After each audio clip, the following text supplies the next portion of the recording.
আপনারা জানেন এই পৃথিবীর মধ্যে সবচাইতে ধনী দেশ, সবচাইতে টাকা বেশি যেই দেশগুলোর, আপনি যদি 5টা দেশের নাম নেন তার মধ্যে সুইডেনের নাম নিতে হবে।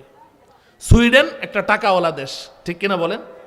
প্রচুর টাকা সুইডেনের হাতে, প্রচুর টাকা।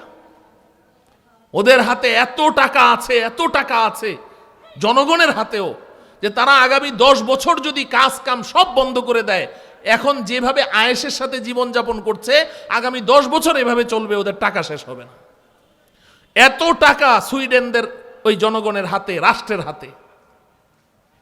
2 নাম্বার, সুইডেন পৃথিবীর এমন একটা দেশ, এই সুইডেনের সংসদ ভবনে সমস্ত মন্ত্রী, মিনিস্টার এবং সংসদ সদস্য যারা আছে, সবার ঐক্যমতে টেবিলে এইভাবে হাত চাপড়ে তারা ফ্রি সেক্সকে বৈধ ঘোষণা করেছে। নাউজুবিল্লাহ বলেন।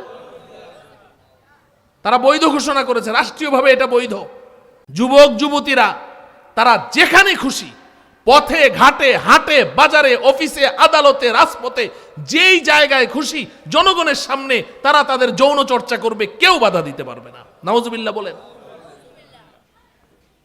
সুইডেন এমন একটা রাষ্ট্র। ও আমার প্রিয় ভাইয়েরা, যদি বলেন যে সম্পদের মধ্যে শান্তি, তাহলে সুইডেনে সবচেয়ে বেশি শান্তি, যেহেতু সবচেয়ে বেশি সম্পদ তাদের হাতে।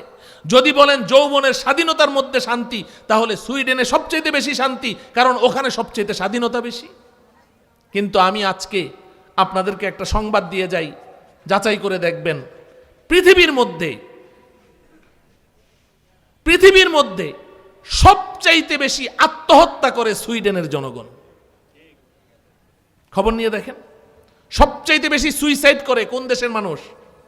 সুইডেনের মানুষ। কেন রে ভাই? আত্মহত্যা করে মানুষ শান্তিতে থাকলে, কথা বলে না, শান্তিতে থাকলে আত্মহত্যা করে, সুখে থাকলে আত্মহত্যা করে, না অশান্তিতে থাকলে? তো তাইলে সুইডেনের মানুষ শান্তিতে আছে না অশান্তিতে আছে? এবার আপনি চিন্তা করেন। তো এখান থেকে পরিষ্কার বোঝা গেল যে সম্পদের মধ্যে কি নেই? শান্তি নেই।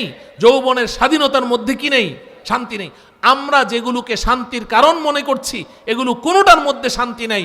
আর আল্লাহর দুশমনদের অনুসরণের মধ্যে তো শান্তি তো দূরের কথা, সমস্ত অশান্তির মূল হচ্ছে ওই জায়গায়। তাহলে এখন প্রশ্ন হলো, শান্তি আছে কোথায়? আমি শুধু এই কথাটা বলে আমার আলোচনা শেষ করে দেব। শান্তিটা আছে কোথায়? আমি এই শান্তির সন্ধান দেওয়ার জন্যে আপনাদের সম্মুখে একটি আয়াত তেলাওয়াত করেছি। ওই আয়াতের মধ্যে আল্লাহ রব্বুল আলামিন শান্তির সন্ধান দিয়েছেন।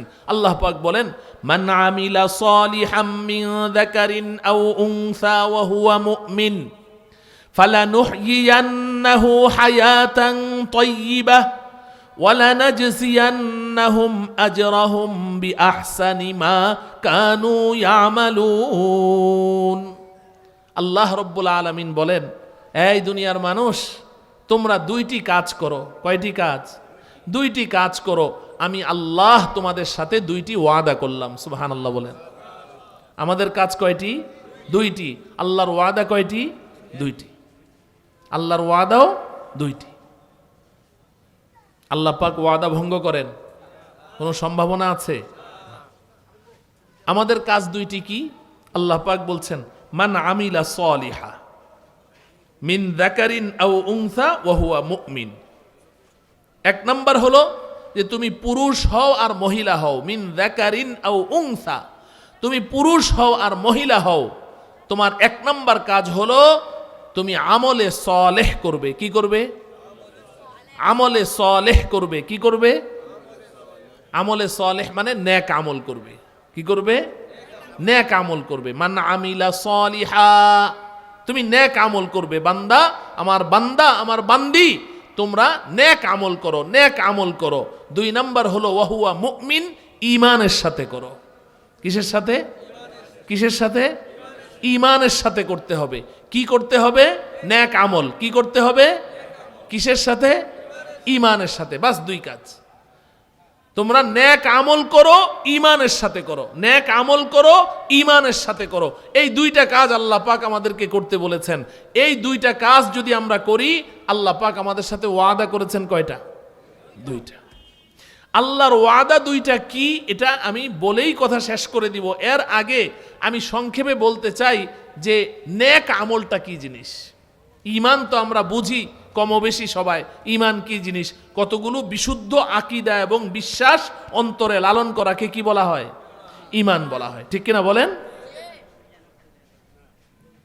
তো এখন ঈমান আমরা বুঝি, কমবেশি বুঝি, নেক আমলটা কি। এখন দুইটা যদি আলাদা ব্যাখ্যা করতে চাই অনেক লম্বা সময় চলে যাবে। নেক আমল বলতে আমরা অর্ধেক বুঝি, অর্ধেক বুঝি না।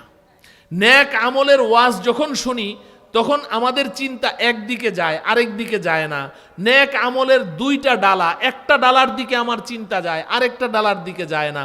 আল্লাহ রব্বুল আলামিন তো আমাদেরকে ঈমান দিয়েছেন, কিন্তু ঈমান তো একটা বৃক্ষ, একটা গাছ। এই গাছের অনেকগুলো ডালা। আমি বুখারী শরীফের যে হাদিসখানা পড়েছি, এই হাদিসের মধ্যে নবীজি বলছেন আল ঈমানু বিদউন ওয়া সিত্তুনা শুবা ওয়া ফি রিওয়ায়াতিন বিদউন ওয়া সাবউনা শুবা। নবীজি বলেন ঈমানের 70-এর অধিক ডালপালা আছে। ঈমান নামের যে বৃক্ষটি, এই বৃক্ষের 70-এর অধিক কি আছে? ডালপালা আছে। 70-এর অধিক ডালপালা আছে। ও আমার প্রিয় ভাইয়েরা, একটা গাছের মধ্যে এই যে মোটা মোটা ডালা থাকে, চিকন চিকন ডালা থাকে, আম গাছ বলেন, জাম গাছ বলেন, লিচু গাছ বলেন, এই সবগুলো ডালা কি মোটা মোটা থাকে? না, দুইটা তিনটা মোটা ডালা থাকে, বাকি সব ছোট ছোট ডালা থাকে ওটার মধ্যে, তাই না?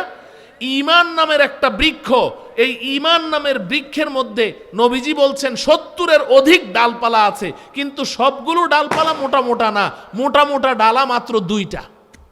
ঈমানের মূল ডালা কয়টা? খুব মনে রাখেন, মূল ডালা দুইটা। ওই দুইটা ডালার মধ্যে বাকি সবগুলো ছোট ছোট ডালা আছে।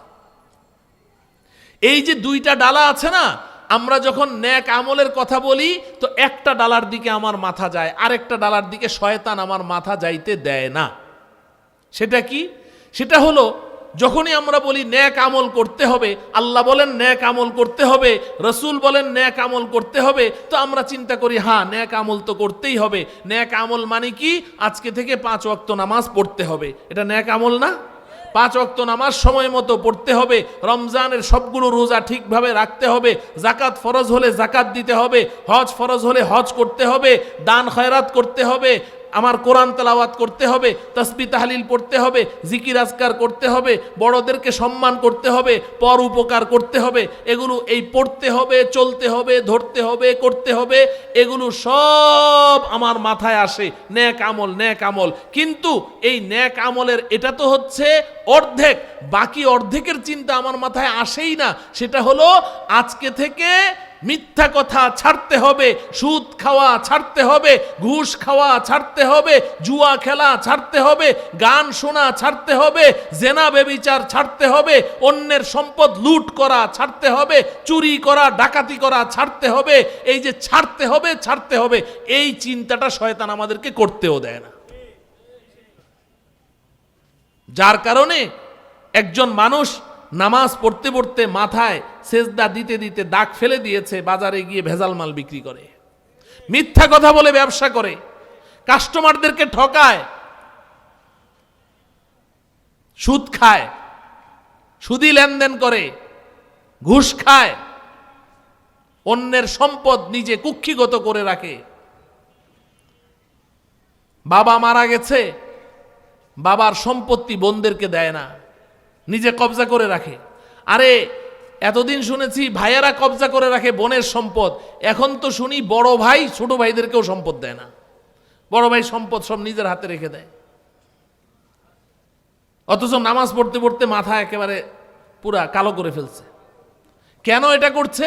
সে মনে করে আমি তো নেক আমল করি, আমি তো নামাজ পড়ি, আমি নেক আমল করি, আমি রোজা রাখি, নেক আমল করি, আমি জিকির করি, আমি নেক আমল করি। আরে নেক আমল তুমি তো করার কাজগুলো করছো, কিন্তু ছাড়ার কাজগুলো তো ছাড়ছো না।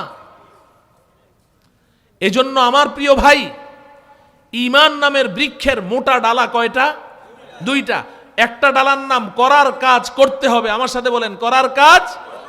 আরেকটার নাম ছাড়ার কাজ ছাড়তে হবে। ছাড়ার কাজ, আজকে থেকে আমরা করার কাজ করব, ছাড়ার কাজ ছাড়বো।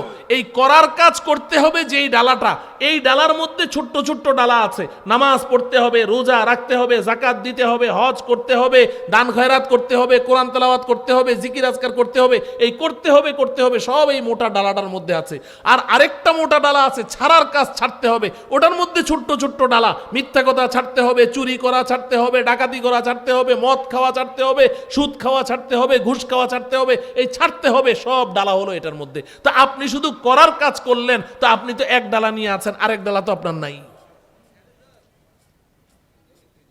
তাইলে নেক আমল কি পুরাপুরি হইল না?